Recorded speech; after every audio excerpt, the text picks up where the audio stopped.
Bismillahirrahmanirrahim. Alhamdulillahirabbil alamin. Allahumma shalli wa sallim ala sayyidina wa nabiyyina wa maulana Muhammadin sallallahu alaihi wasallam.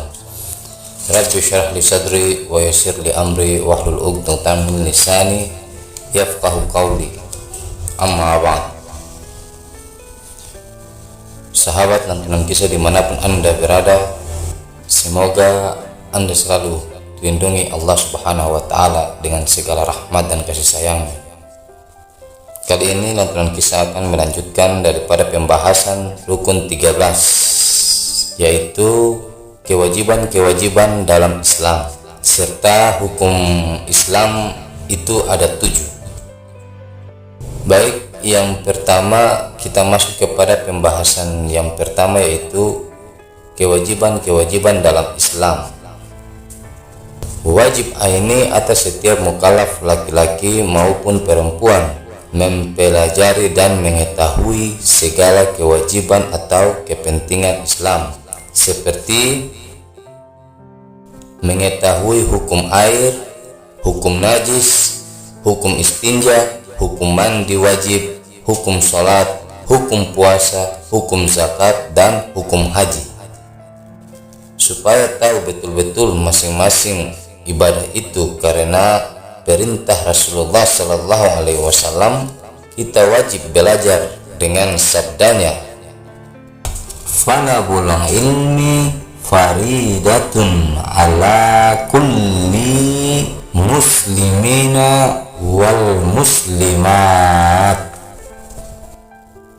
yang artinya tuntutlah ilmu itu wajib atas setiap muslimin laki-laki dan perempuan, dan kewajiban menurut ilmu pula, seperti sabda Nabi Muhammad sallallahu alaihi wasallam di dalam satu hadis yang lain lagi berbunyi, "Utubul ilma minal mahdi ilal lahdi," yang artinya tuntutlah kamu akan ilmu itu dari masa dalam ayunan, yakni bui-bui, hingga sampai ke liang kubur. Artinya, mulailah belajar ilmu itu dari masa kecil 7 tahun umurnya hingga sampai mati. Inilah batas waktu mulai menuntut ilmu. Jadi janganlah kita ketinggalan belajar ilmu dari waktu kecil atau waktu mudamu. Baik, pembahasan yang kedua yaitu hukum Islam ada 7. Yang pertama, wajib, yaitu diberi pahala bagi yang mengerjakannya dan berdosa bagi yang meninggalkannya, seperti sholat, puasa, zakat, haji, dan belajar ilmu yang difardukan Allah Subhanahu wa Ta'ala, seperti ilmu tauhid, ilmu ma'rifat, dan ilmu ibadah seperti ilmu fikih dan lain-lainnya. Kedua, sunat, yaitu diberi pahala bagi yang mengerjakannya dan tidak berdosa bagi yang meninggalkannya, seperti sedekah, sholat sunat tarawih, sholat sunat witir, sholat sunat hari raya haji, maupun sholat sunat hari raya idul fitri, dan sunat setelah azan. Yang ketiga, haram, yaitu diberi pahala bagi yang meninggalkannya dan berdosa bagi yang mengerjakannya, seperti berzina, mencuri, merampok, judi, minum khamar, makan riba, dan lain-lain pekerjaan haram lagi. Keempat, makruh, yaitu diberi pahala bagi yang meninggalkannya dan tidak berdosa bagi yang mengerjakannya, seperti memakan bawang mentah, petai, jengkol, durian, dan lain-lain makruh pula. Kelima, mubah, yaitu tidak diberi pahala bagi yang mengerjakannya dan tidak pula berdosa bagi yang meninggalkannya, seperti makan, minum, pakaian, beristri, dan lain-lain pula. Tetapi di dalam pekerjaan mubah ini kadangkala menjadi wajib, seperti menyembunyikan atau melindungi orang yang mau dibunuh atau dipukuli.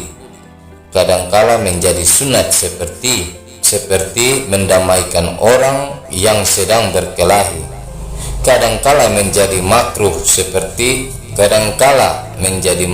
seperti makan durian ketika hendak sholat, dan kadangkala menjadi haram, seperti babi pada waktu kelaparan, sedangkan pada ketika itu tidak ada makanan sama sekali.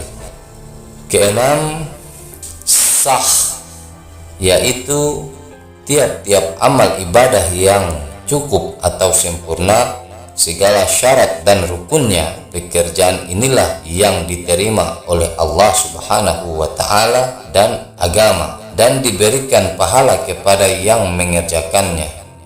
Dan yang ketujuh atau yang terakhir, batal, yaitu tiap-tiap amal ibadah yang tidak cukup atau tidak sempurna segala syarat dan rukunnya.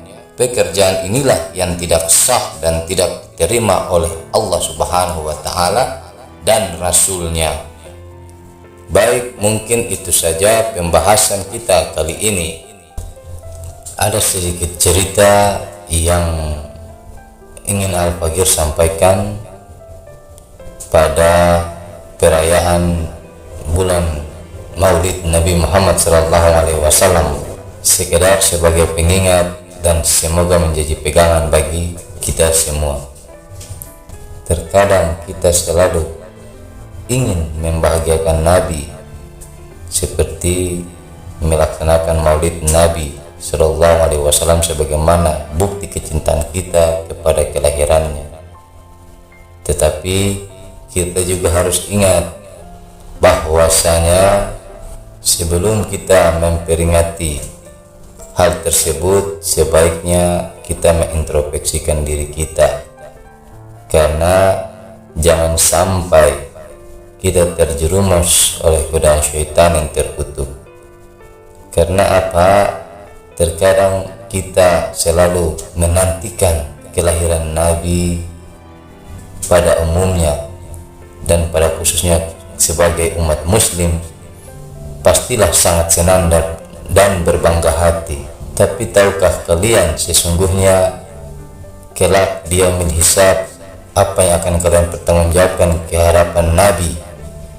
Jikalau Nabi berkata, sesungguhnya pada hari itu, pada hari kelahiranku, kalian memewah-mewahkan diriku, mengagung-agungkan diriku, sehingga kalau bisa kalian menuhankan aku sebagai Tuhan kalian.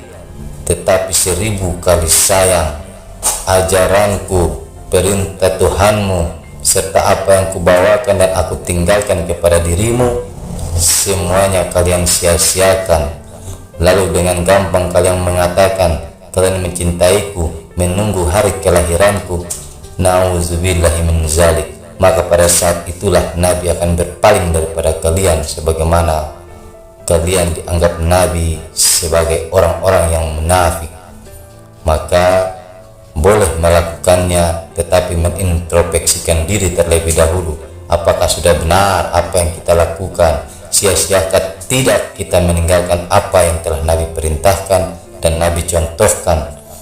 Ketika semuanya sudah benar, maka cukuplah dalam hati bersalawat, mengagungkan Nabi dan menginginkan kelahiran Nabi itu sebagai tanda kecintaan kita kepada beliau.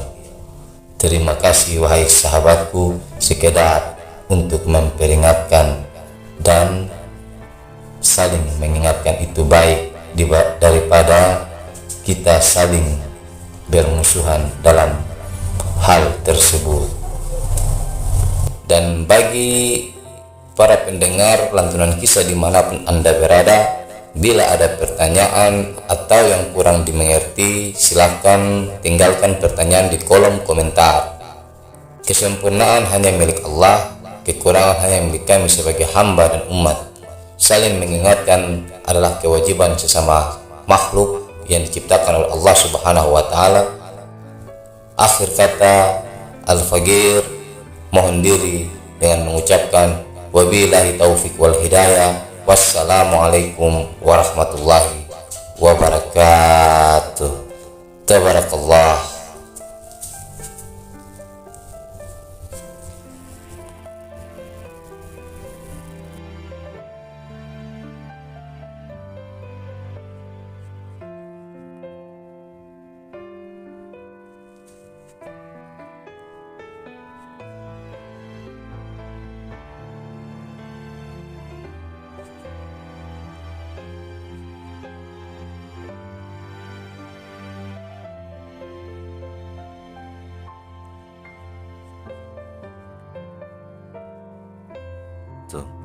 Tabarakallah.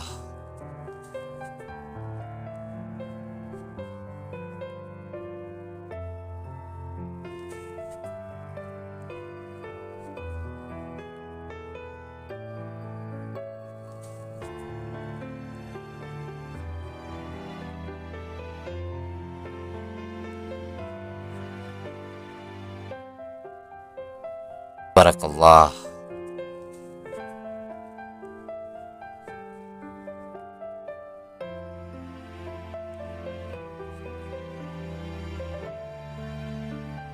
Assalamualaikum warahmatullahi wabarakatuh. Tabarakallah.